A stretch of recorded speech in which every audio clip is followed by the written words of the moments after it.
मैं आपसे आपके यह 12 मिनट मांग रहा हूं, क्योंकि वामपंथियों के प्रपंच को काटने के लिए हमें स्वयं ही तैयारी करनी होगी। आपके पास उनके कुतर्कों के खंडन हेतु उचित तर्क सामग्री होनी ही चाहिए। जय श्री राम दोस्तों। कल्ट और मजहबों की साप्ताहिक सामूहिकता से परे रहने वाले हिंदुओं के लिए एक नया प्रपंच मार्केट में घूम रहा है। Religion is a personal thing, यानी धर्म एक निजी विषय है। क्या वाकई?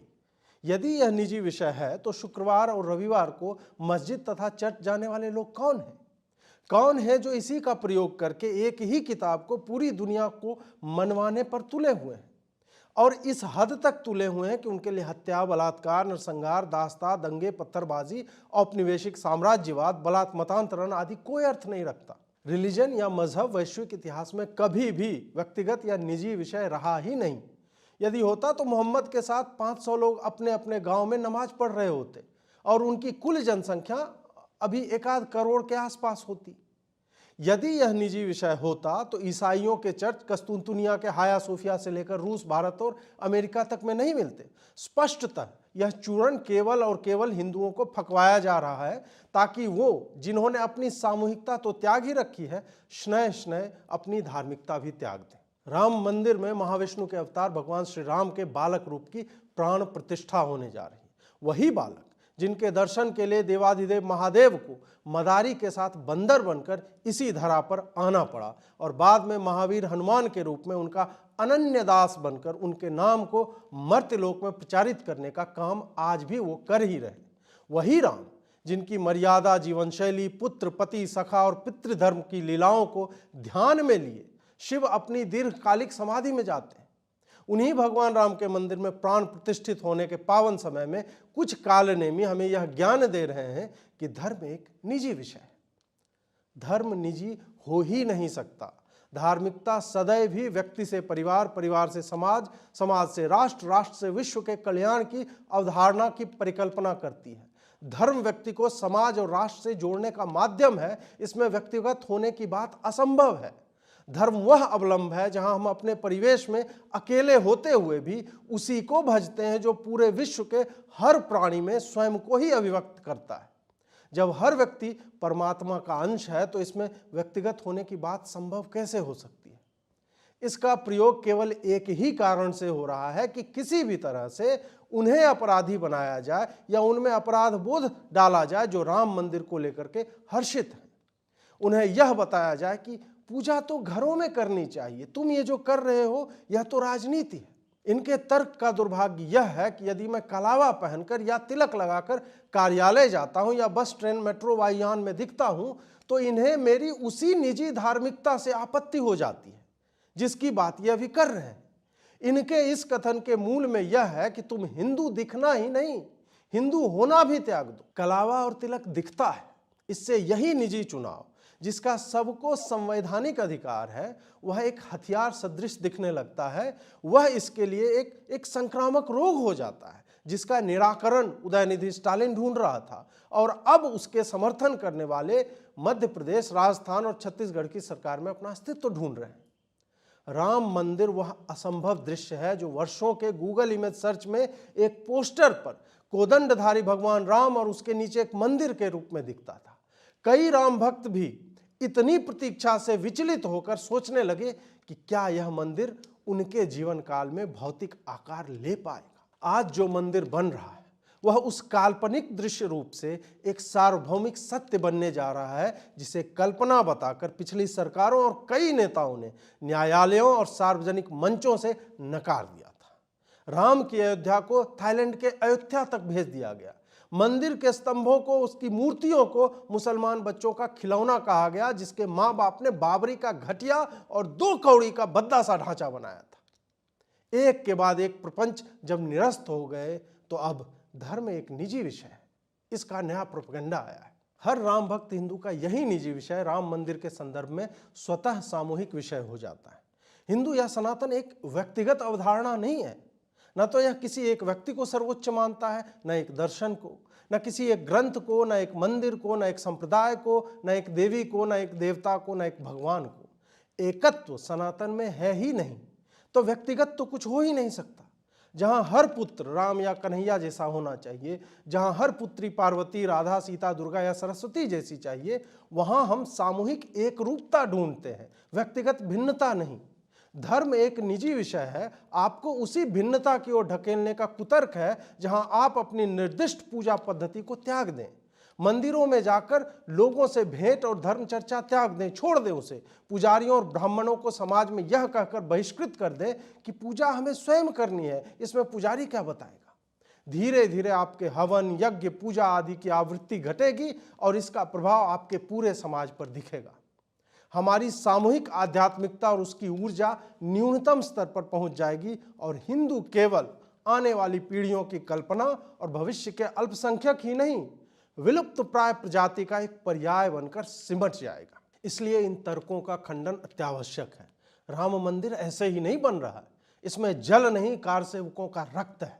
इसमें पत्थर नहीं, बलिदानियों की मांसपेशियां हैं। इसमें नक्काशी का घुमाव नहीं, आंदोलनकारियों की धमनियों और शिराओं का विस्तार है। इसमें सीमेंट नहीं, सनातनी मेलजोल के सामूहिक उद्घोष, राम लला हम आएंगे, मंदिर वहीं बनाएंगे, इसका रसायन है।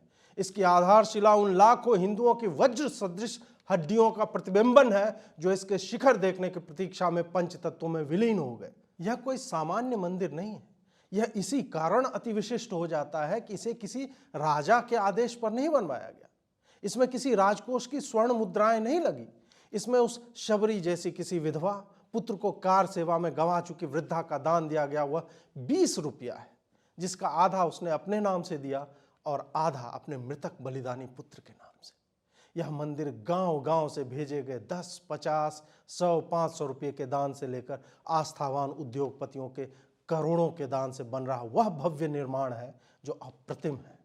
यह एक बालक को उसका उचित घर, उसका उचित गृह दिलवाने का संकल्प है।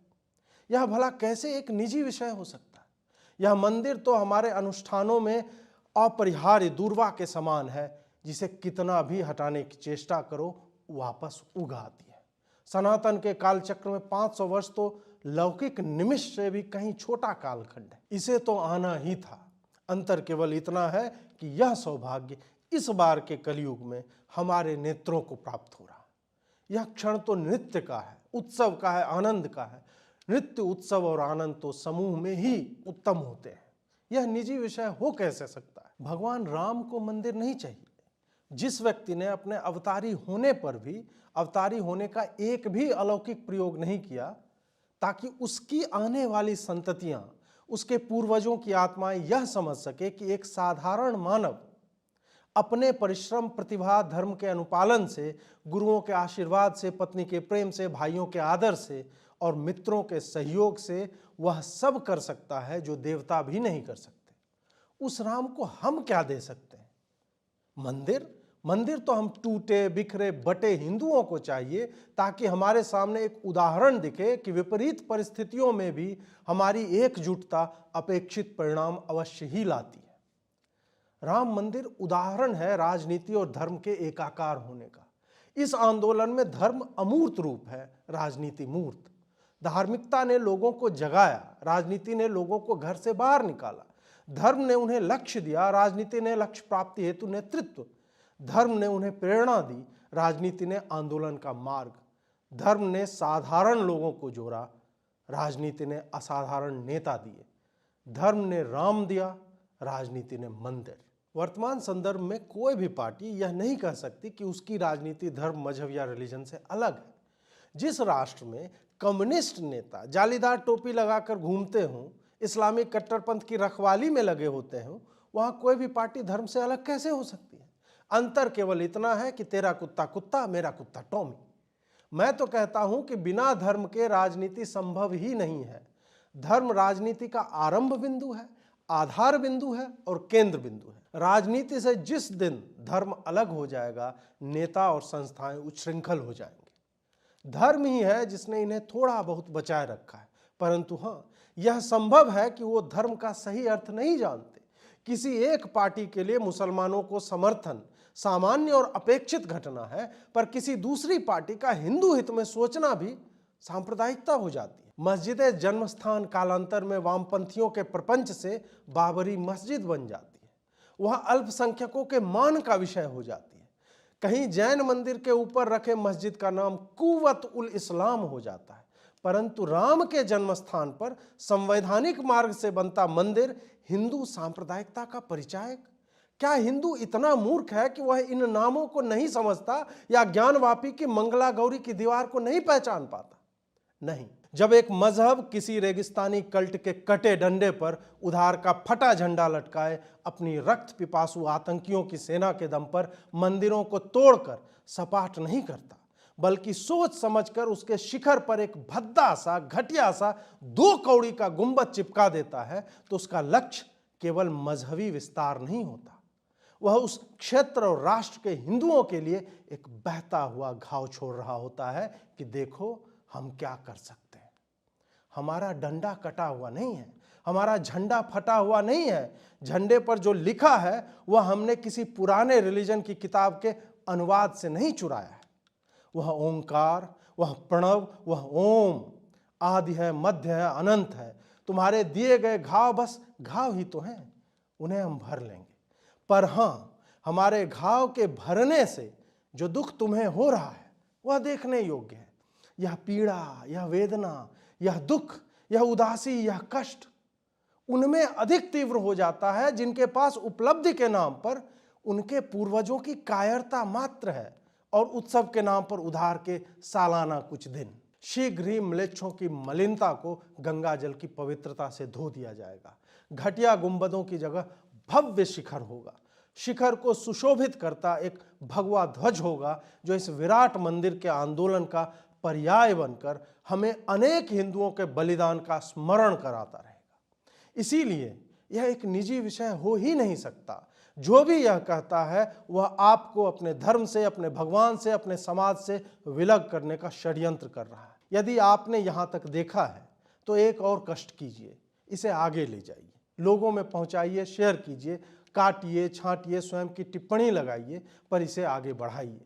यदि आप चाहते हैं कि हम ऐसे ही आगे बढ़ते रहें तो इस कोड के माध्यम से जो आपकी स्क्रीन पर है या इन नंबरों के माध्यम से आप हमें सहयोग कर सकते हैं। जुड़ने के लिए बहुत बहुत आभार। नमस्कार।